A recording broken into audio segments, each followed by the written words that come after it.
Fala galera, ligado aqui no canal do BSR, chegando para mais um vídeo. O tema do vídeo agora: São Paulo classificado na Libertadores e Botafogo renascido e com uma boa possibilidade. Vamos falar sobre isso. Antes, aquele ritual, deixar o like, se inscrever no canal, copiar o link do vídeo, espalhar aí nos grupos do WhatsApp, Telegram e, claro, baixar aqui no primeiro comentário fixado desse vídeo, clicando no link, o app do SofaScore, melhor aplicativo de futebol para acompanhar futebol em tempo real, classificação de campeonato. Vou usar o SofaScore, inclusive, nesse vídeo. Então você baixa totalmente de graça, tá? É o app que eu uso para acompanhar futebol. Então vem aqui embaixo, primeiro comentário fixado, clica no link, cai direto na sua loja de aplicativo e baixa o SofaScore aí. Então agora nesse vídeo aqui na manhã de quinta-feira, depois de duas vitórias importantes, o São Paulo foi até o Chile, até o deserto, para ganhar do Cobresal por 3-1 de virada, e o Botafogo, uma vitória muito importante, ganhou no Newton Santos por 2-1 em cima da LDU, e com isso, São Paulo e Botafogo, o São Paulo se classificou, São Paulo já está no mata-mata da Libertadores, e o Botafogo melhorou demais a sua situação. Vamos falar sobre isso. Vou começar falando do São Paulo, e como rapidamente o clima no São Paulo está bastante diferente, a ponto de, num jogo em que o São Paulo está jogando fora de casa, tudo bem, contra um time bem frágil, que é o Cobresal, sair atrás e isso não modificar, isso não mudar nada no São Paulo. Quem assistiu o jogo, e foi um São Paulo com desfalques, um São Paulo com Ferreirinha jogando no lado contrário, né, no lado direito. Então, assim, era um São Paulo mexido, era um São Paulo modificado, né? O São Paulo levou o gol e não sentiu. Quem estava assistindo o jogo via e entendia que o São Paulo ia virar o jogo. A galera que gosta de ir lá na KTO, a KTO é parceira aqui do canal, então você quer fazer sua jogada com responsabilidade, vai na KTO, tá? Usa o cupom VSR20, que aí você ainda leva 20% de bônus. Então você gosta assim, ó, o time São Paulo vai virar esse jogo, quer fazer uma fezinha? Quer dar aquela jogada com responsabilidade, não vai jogar dinheiro importante, não vai botar dinheiro importante em jogo. Quem estava lá falou, vou entrar lá na KTO e vou botar a virada do São Paulo, porque o São Paulo muito tranquilo, nem fez uma partida maravilhosa, mas uma partida em que o time foi aos poucos, crescendo, se colocando em condição. São Paulo com desfalques, sem Pablo Maia, sem Lucas, sem Wellington Rato, e mesmo assim foi construindo. Ah, mas o Cobresal é muito fraco. Claro que é, mas aqui não estou discutindo isso, até porque o São Paulo teve uma complicação lá com o Cobresal no Morumbi. Mas, e aí o São Paulo foi, aos poucos, mantendo o seu estilo de jogo. Na reta final do primeiro tempo empatou com o Luciano na assistência do Michel Araújo, que também cresceu de produção depois do 1-0 do Cobresal, e no segundo tempo fez 2-0 com o Nestor que veio para campo no começo ali, no início do segundo tempo, e voltou e fez um belo gol numa finalização de longe, e no finzinho, já faltando 11 minutos para acabar, o Caleri fez o 3-1 pegando o rebote da própria trave. Então assim, São Paulo com jogadores mais próximos um do outro, com São Paulo tendo volume de jogo, com jogadores trabalhando, buscando o passe mais fácil, que é o que o Zubeldia tem pedido. São Paulo crescendo de produção, virando e se classificando com antecedência. O grupo está aqui, a pontuação do grupo, que eu peguei lá no SofaScore. O Tajeres, que ontem ganhou do Barcelona, tem 10, o São Paulo tem 9, os outros dois, Barcelona do Equador e Cobresal, tem 2 e 1. Ou seja, o Barcelona só pode ir a 8, São Paulo já está classificado.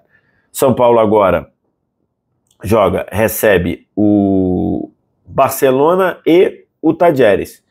Então a tendência, considerando que o Tajeres vai ganhar do Cobresal, que é um time muito frágil, o São Paulo deve jogar a primeira posição do grupo, considerando que ele pelo menos empate com o Barcelona no Morumbi, ele deve jogar a primeira posição do grupo contra o Tajeres no Morumbi. Última rodada, tem tudo para para se classificar. Com um detalhe, a classificação antecipada permite, o São Paulo cuidar melhor para recuperar os seus jogadores machucados. O Calleri saiu machucado ontem, acho que pode ser um problema. O São Paulo é outro com o Calleri, eu sou fanzaço do Calleri, acho o Calleri um senhor centroavante. E permite também o São Paulo pensar em contratações, porque o mata-mata da Libertadores é só em agosto, é só pós-Copa América. Então o São Paulo vai ter a janela do meio do ano para, de repente, trazer um ou outro reforço para dar uma... E eu acho que com o trabalho do Zubeldia subindo, evoluindo, vitórias fora de casa, jogo contra o Palmeiras, fez um jogo sólido, né? Foi 0-0, mas, enfim, um jogo ok, considerando um clássico, o time do Palmeiras difícil de ser batido. É um trabalho subindo, ganhando jogos fora de casa, coisa que o São Paulo, por exemplo, teve muito problema no ano passado, ainda com o Dorival Júnior. E acho que é o time do São Paulo que é um trabalho muito promissor. E como virou a chave o trabalho do Zubeldia. Acho que agora, só falando da parte do reforço, dá ao departamento de scout, por exemplo, uma coisa, a chance de olhar e falar, ó, mapeamos esse, para aqui, para lá, para de repente o São Paulo pensar em reforços, pensar para a lateral esquerda, por exemplo. Então, assim, é uma possibilidade o São Paulo tendo a certeza que vai para a Libertadores, e com esse trabalho, acho que o São Paulo tem chance de brigar de fato pelo título da Libertadores, de brigar para ir longe. Tem muita gente com condição, tem alguns que estão em uma fase, mas que podem melhorar, no caso do Flamengo, do Fluminense, mas por exemplo, o São Paulo acho que é um time que é um trabalho, qualidade de jogadores, e trabalho, acho que tem condição de brigar forte por essa Libertadores. O jogo do Engenhão, ó o costume, o jogo do Nilton Santos era um jogo que já se sabia que seria complicado, tá? Por mais que hoje eu veja o Botafogo com um time com mais peças do que a LDU, e acho mesmo, principalmente na baixitude, sem Quito, ia ser um jogo difícil, ia ser um jogo enrolado, porque a LDU, cara, é um time experiente, tem rodagem, tem bagagem, não é um time ruim, muito pelo contrário. Então, o jogo do Botafogo foi um jogo com as características que eu achava que seria.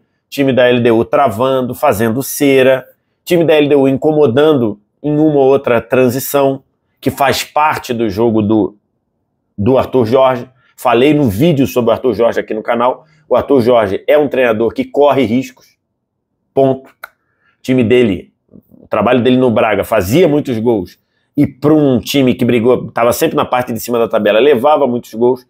Então, esse foi o jogo ontem. O jogo do Botafogo pareceu um pouco travado no primeiro tempo, com alguns jogadores que não renderam o que pode. O Jefinho continua não tão bem. O Luiz Henrique fez um jogo abaixo. Mas acho que o Botafogo teve a competitividade para se manter sólido, mesmo sem conseguir ter tanto volume assim. Tem lá, o jogo foi muito picotado, seja pela cera da LDU, seja pela interminável revisão do impedimento lá, que acho que a arbitragem acertou. O gol da LDU tinha que ser invalidado pelo não domínio da hora da rebatida. Inclusive, o gol da LDU ontem foi anulado pelo mesmo princípio que o gol do Diego Costa na Arena MRV ano passado foi anulado, lembra? Aquele gol que o jogador do Galo tira de qualquer jeito, a bola sobra do Diego Costa, que estava impedido, e ele faz o gol, e aquele gol é anulado. É o mesmo princípio. Hoje, o afasta, para considerar o zagueiro afastando, ele não pode estar pressionado, ele não pode estar acossado, ele tem que estar inteiro e decidir, e aí sim, para isso, tirar o impedimento. Então o gol da LDU foi bem anulado para mim. Acho que poderia até ter sido anulado antes, porque acho que tem uma carga excessiva no Luiz Henrique, no Nascedouro lá, mas enfim, o gol foi bem anulado, o jogo foi picotado. E no segundo tempo, e mesmo assim, o Botafogo, no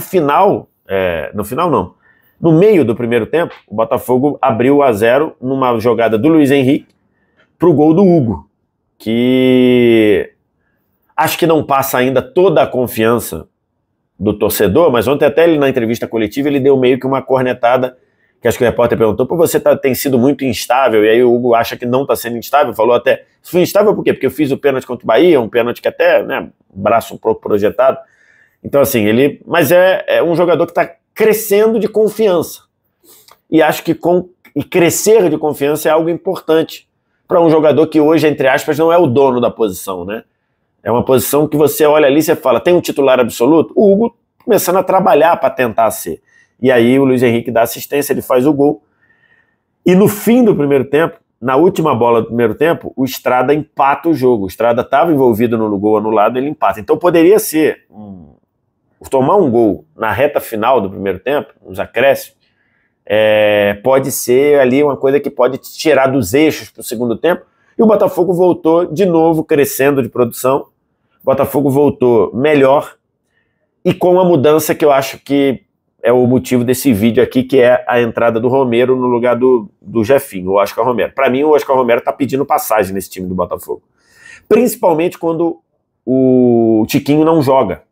Porque o Tiquinho é um 9 que trabalha como 10, entre aspas, em alguns momentos. O Tiquinho sai da área. No ano passado, no momento de boa fase do Botafogo, o Tiquinho saía da área, recebia na intermediária, levantava a cabeça, olhava, metia a bola para a direita, metia a bola para a esquerda, associava com a subida do lateral. O Tiquinho faz isso. Como ele está machucado, o Botafogo não tem ninguém para fazer esse papel. E o Oscar Romero pode e deve fazer esse papel bem, porque ele trabalha muito bem como um articulador. E ele entrou, começou a funcionar, a ligar mais os setores e os lados do Botafogo, até ele achar aos 69 é 30, né? Aos quase 30 do segundo tempo, ele achar uma bela assistência para o Júnior Santos fazer o gol e fazer o 2-1, o gol da vitória, o gol de uma vitória muito importante. Até o final ali a LDU tentou fazer uma carga, muita bola jogada na área e tudo, e no fim o Botafogo venceu. Acho que foi uma boa vitória considerando a dificuldade do jogo. A LDU é difícil, ponto. Não é aquele time que você acha que você vai, vou dar, LDU vai vir para cá, vou dar de 3-4. Não é assim. Acho que foi uma boa vitória. E a classificação do grupo tá desse jeito, que eu peguei também lá no SofaScore. E reparem, o Botafogo termina a quarta rodada na segunda posição do grupo.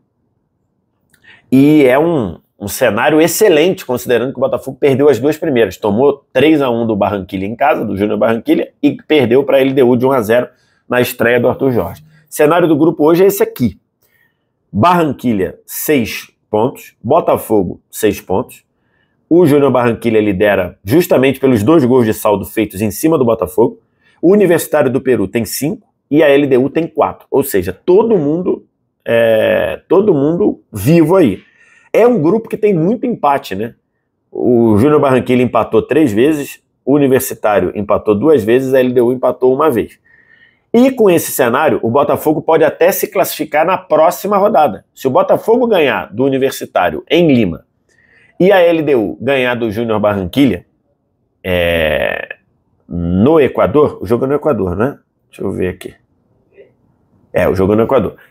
Não, então se o Botafogo ganhar do Universitário em Lima e o Júnior Barranquilla ganhar da LDU no Equador, é difícil, mas é no Equador, os dois já estarão classificados na quinta rodada, que o Botafogo e o Júnior Barranquilla iriam a 9, e o Universitário pararia com 5, a LDU com 4. Então já estaria lá. E aí Botafogo e Júnior Barranquilla iriam disputar na última rodada o primeiro lugar do grupo. E o jogo é em Barranquilla. Botafogo joga agora as 2 fora de casa.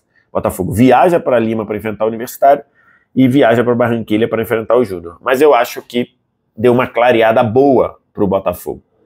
Acho que o Universitário está melhor na Libertadores do que eu imaginava, sim, mas acho que deu uma clareada boa. Acho que o Botafogo é mais time que o Universitário e acho que tem condição de ganhar do Universitário mesmo jogando em Lima. E aí, chegando na última rodada com 9 pontos, ele só seria eliminado se ele teria a chance de ser eliminado se a LDU ganhar do Júnior Barranquilla, aí ele poderia ser eliminado pelo Barranquilla no saldo de gol, enfim. Mas se ele ganhar do Universitário, ele fica muito próximo de uma vaga que parecia muito complicada quando ele perdeu os 2 primeiros, né, naquela transição onde sai o Fábio Matias, que era o interino para a chegada do Arthur Jorge. Aquelas 2 derrotas poderiam complicar muito. Acho que agora o cenário já é bem melhor. E acho que o Romero está pedindo passagem para ser titular. E aí, o que você acha? O que você pensou? Diz aqui embaixo nos comentários, dá o like, se inscreve no canal, sininho das notificações, copia o link do vídeo, espalha aí no grupo de WhatsApp, Telegram e, claro, manda aí o seu download aqui embaixo, no primeiro comentário fixado desse vídeo, baixa o app do SofaScore, que é o melhor aplicativo de futebol à disposição no mercado e que para você é totalmente de graça, beleza? Obrigado demais pela audiência, valeu, tchau.